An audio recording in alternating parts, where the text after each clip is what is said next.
Assalamualaikum warahmatullahi wabarakatuh.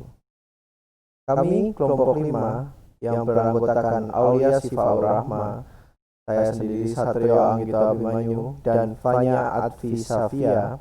Kami di sini ingin mempresentasikan hasil diskusi kami, yaitu tentang aplikasi metode Kiano dalam analisis indikator kualitas pelayanan di Rumah Sakit Arifin Ahmad Pekanbaru. Pendahuluan yaitu adalah latar belakang. Rumah sakit adalah tombak pembangunan kesehatan masyarakat. Namun, tidak sedikit keluhan selama ini diarahkan pada kualitas pelayanan rumah sakit yang dinilai masih rendah, terutama rumah sakit daerah atau rumah sakit milik pemerintah. Dalam bentuk pelayanan yang berkembang, sekarang ini mutu pelayanan semakin rumit dan memerlukan upaya sungguh-sungguh dari berbagai pihak.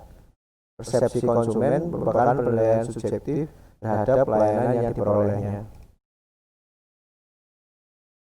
Tujuan penelitian. Penelitian ini bertujuan untuk mengetahui indikator-indikator kepuasan pelanggan, terutama indikator mana yang paling berpengaruh terhadap kenaikan dan penurunan tingkat kepuasan tersebut. Untuk jenis, lokasi, dan waktu, RSUD Arifin Ahmad itu bertempat di Provinsi Riau yang bergerak di bidang pelayanan kesehatan masyarakat. Kualitas jasa. Pengertian. Kualitas jasa adalah tingkat keunggulan yang diharapkan dan pengendalian atas tingkat keunggulan tersebut untuk memenuhi keinginan pelanggan. Kualitas jasa sendiri terbagi ada 3, yaitu ada technical quality, functionally quality, corporate image. Untuk technical quality adalah komponen yang berkaitan dengan kualitas output jasa yang diterima pelanggan. Untuk functional quality adalah komponen yang berkaitan dengan kualitas cara penyampaian suatu jasa. Lalu ada corporate image, adalah profil reputasi, citra umum, dan daya tarik khusus suatu perusahaan. Untuk technical quality terbagi menjadi 3, dapat diperinci menjadi 3, yaitu ada search quality, experience quality, and credence quality. Search quality yaitu adalah kualitas yang dapat dievaluasi pelanggan sebelum membeli, yaitu misalnya harga. Untuk yang selanjutnya ada experience quality, yaitu adalah kualitas yang hanya bisa dievaluasi oleh pelanggan setelah membeli atau mengonsumsi jasa. Contoh, ketepatan waktu, kecepatan pelayanan, dan kerapian hasil. Lalu ada credence quality, yaitu kualitas yang sukar dievaluasi pelanggan meskipun telah mengonsumsi suatu jasa. Misal, kualitas operasi jantung.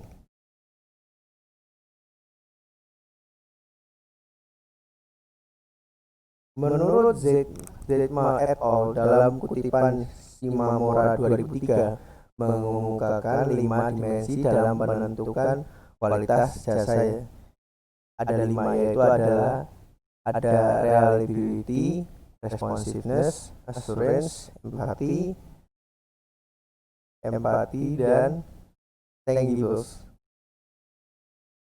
Reliability sendiri yaitu adalah kemampuan untuk memberi pelayanan yang sesuai dengan janji yang ditawarkan. Lalu ada responsiveness, yaitu adalah respon atau kesiagapan karyawan dalam membantu pelanggan dan memberi pelayanan yang cepat dan tanggap. Lalu ketiga ada assurance, yaitu meliputi kemampuan karyawan dalam memberikan pelayanan, dalam memberikan informasi, kemampuan memberikan keamanan dalam memanfaatkan jasa yang ditawarkan, kemampuan dalam menanamkan kepercayaan pelanggan terhadap perusahaan. Keempat, ada empati, yaitu adalah perhatian secara individual yang diberikan perusahaan kepada pelanggan seperti kemudahan untuk memahami keinginan dan kebutuhan pelanggan. 5, ada tangible, meliputi penampilan fasilitas fisik seperti gedung, ruangan, kebersihan, kenyamanan, dan kelengkapan peralatan. Sekian dari presentasi saya. Presentasi selanjutnya akan dilanjutkan oleh Fanya, selanjutnya akan dilanjutkan oleh Aulia Sifaur.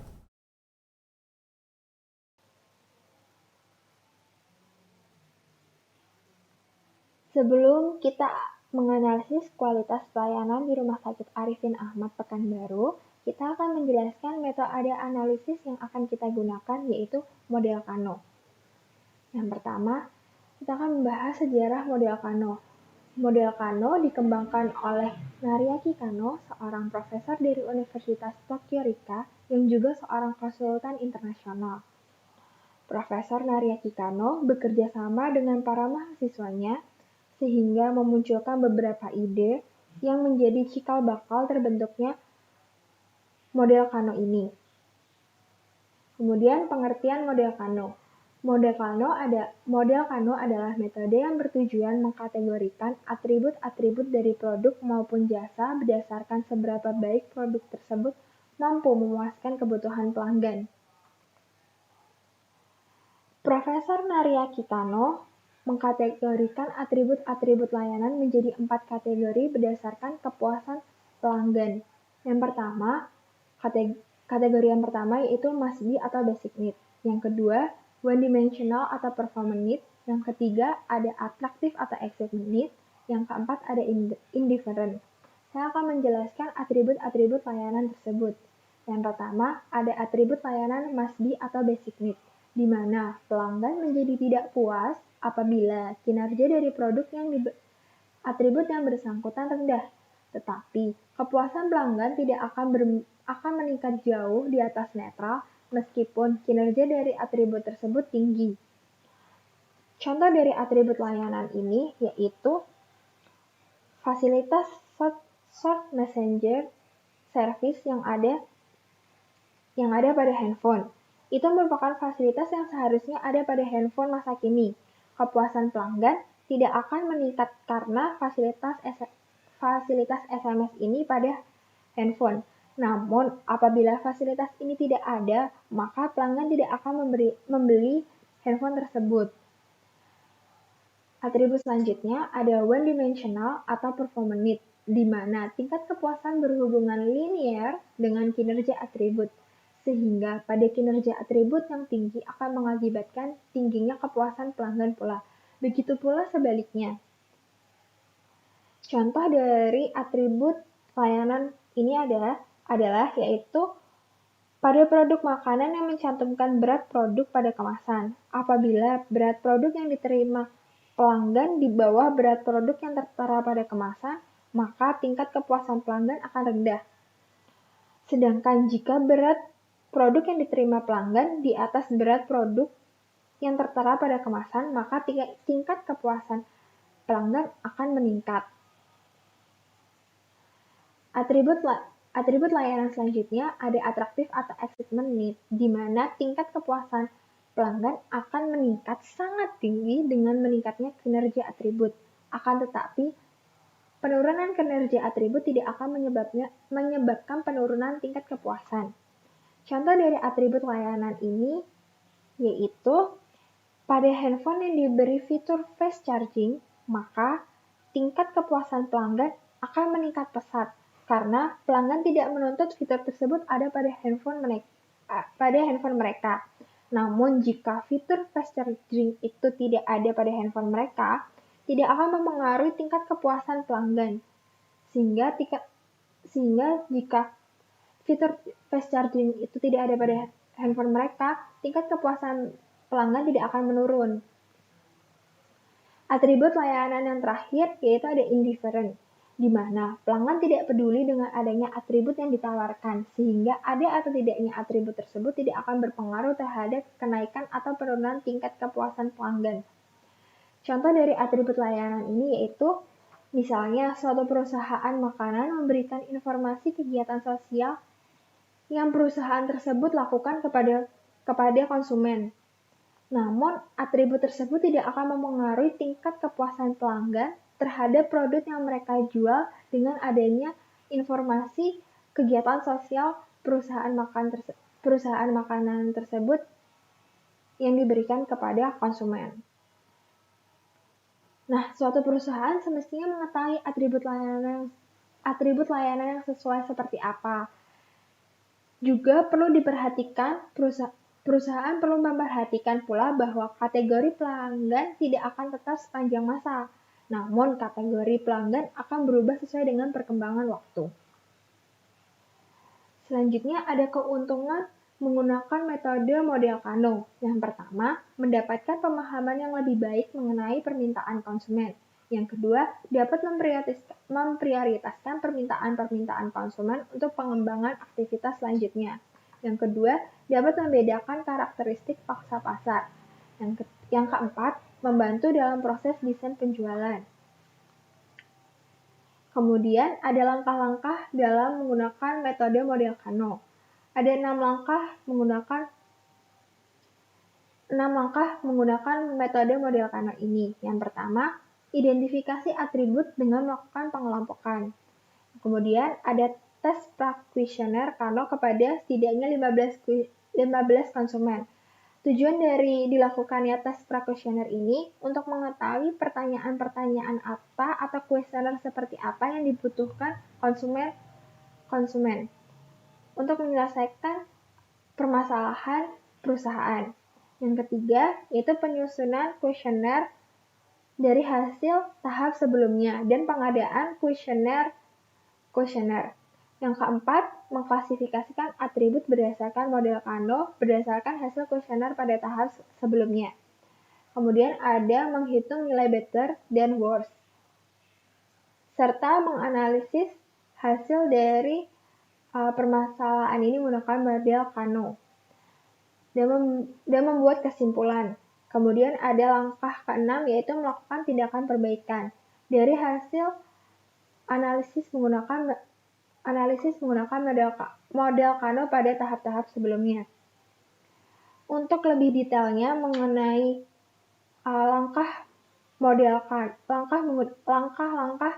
menggunakan metode model Kano pada rumah sakit untuk kualitas pelayanan di Rumah Sakit Arifin Ahmad Pekanbaru akan dijelaskan oleh rekan saya.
Dan nomor 1 adalah O atau one dimensional yang didapatkan dari nilai one dimensional sebanyak 69 yang memiliki nilai paling banyak di antara atraktif, must be maupun indifferent. Begitu juga pada nomor-nomor yang lainnya. Setelah dilakukan rekapitulasi, sehingga kita sekarang adalah melakukan analisa diagram Kano. Untuk analisa diagram Kano sendiri ada 4 hal, yaitu ada one dimensional, ada atraktif, ada must be, dan kemudian ada indifferent.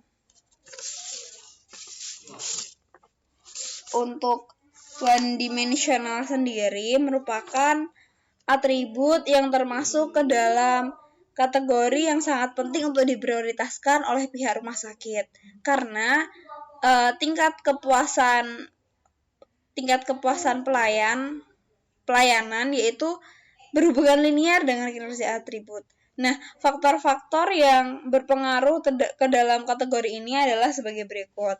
Ada kecepatan pelayanan, ketepatan pelayanan, kemudahan kontak dengan dokter, ketepatan dokter dalam mendiagnosis penyakit, keamanan rumah sakit terjaga, pelayanan pemeriksaan pasien tanpa membedakan status pasien, dan teknologi yang digunakan oleh rumah sakit. Nah, sebenarnya teman-teman untuk melihat analisa diagram Kano ini sendiri bisa dilihat dari slide sebelumnya ya, yang nilai grade. Jadi kita melihat masing-masing bernilai one dimensional, atraktif, must be, maupun indifferent dari grade ini. Nah, untuk analisa diagram Kano yang kedua adalah atraktif. Atraktif ini merupakan atribut yang termasuk ke dalam kategori yang perlu dipertahankan. Kenapa? Karena tingkat kepuasan pelanggan akan menjadi sangat tinggi dengan meningkatnya kinerja atribut. Namun, penurunan kinerja atribut atraktif itu tidak akan menyebabkan penurunan tingkat kepuasan. Nah, untuk faktor-faktornya sendiri yang termasuk ke dalam kategori atraktif ada 3 hal, yaitu yang pertama ada ketersediaan obat yang disediakan oleh apotik, rumah sakit. Yang kedua ada kerapian ruangan rawat inap, dan yang ketiga ada bangunan fisik rumah sakit. Untuk kategori ketiga yaitu must be atau basic needs. Nah, ini merupakan kategori yang berada pada masih dianggap perlu oleh pelanggan karena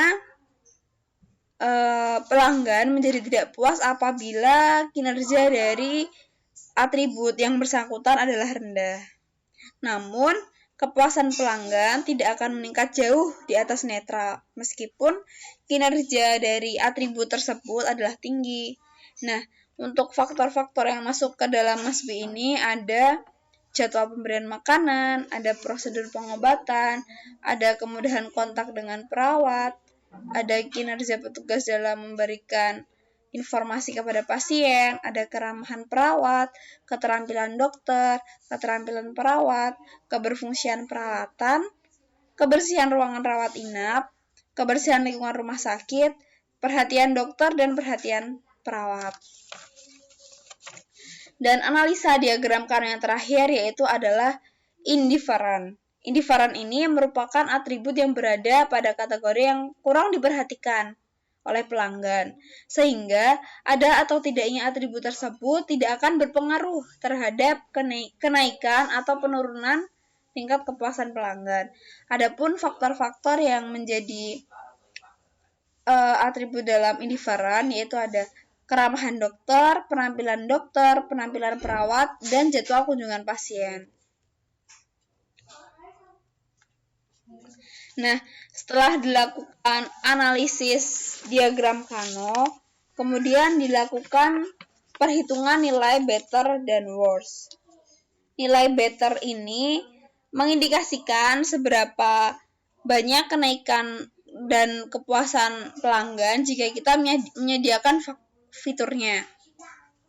Nah, untuk nilai better ini digunakan rumus yaitu nilai atraktif ditambah dengan one dimensional, kemudian dibagi dengan nilai atraktif, one dimensional, must be, dan indifferent.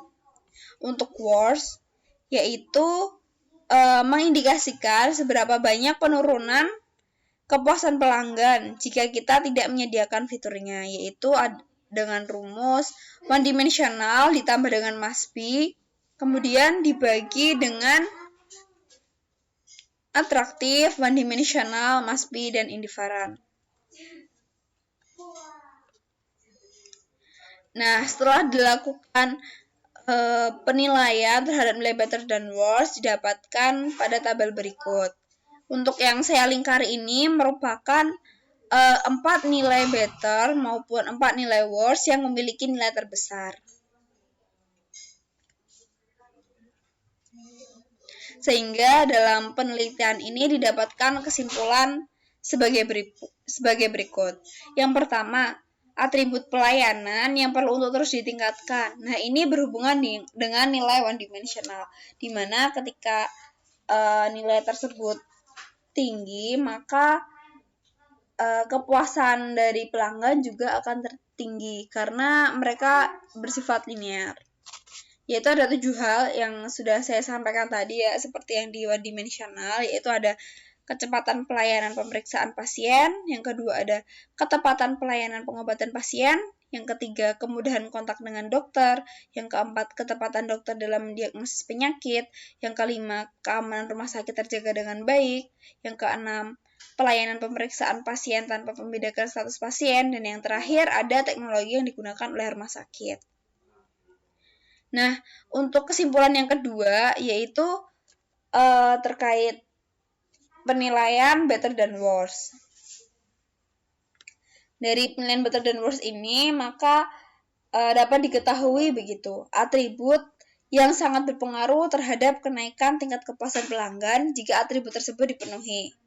Di sini ada 4 hal, yaitu yang di dalam nilai better tadi. Yang ini ya, yang saya lingkari merah-merah ini, yaitu yang pertama tuh adalah ketepatan dokter dalam menetapkan diagnosis penyakit pasien, di mana kenaikan kepuasan pelanggan itu mencapai 87% jika terpenuhi.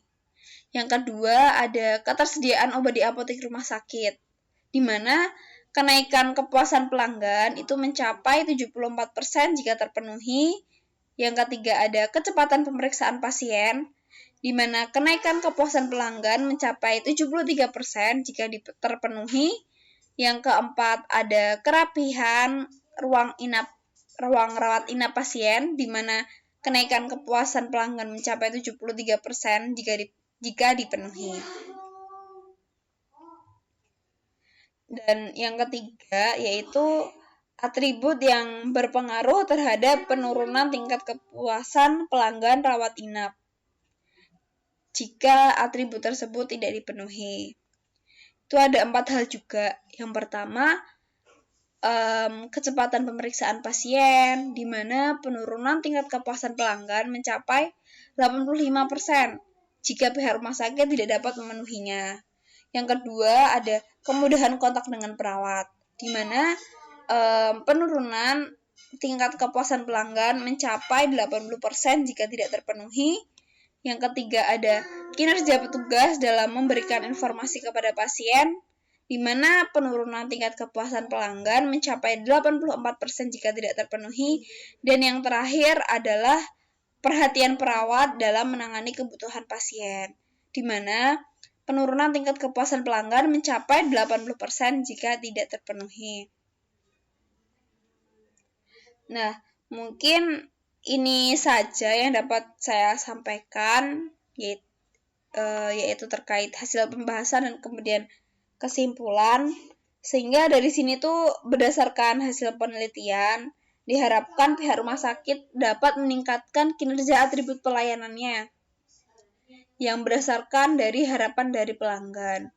Dan sehingga penelitian ini dapat dilanjutkan dengan menganalisis faktor-faktor penyebab rendahnya kinerja atribut pelayanan yang penting, sehingga peningkatan kualitas sendiri dapat dikedepankan sebagai sektor publik. Mungkin ini dulu yang dapat saya sampaikan. Kurang lebihnya mohon maaf. Sekian dari saya. Wassalamualaikum warahmatullahi wabarakatuh.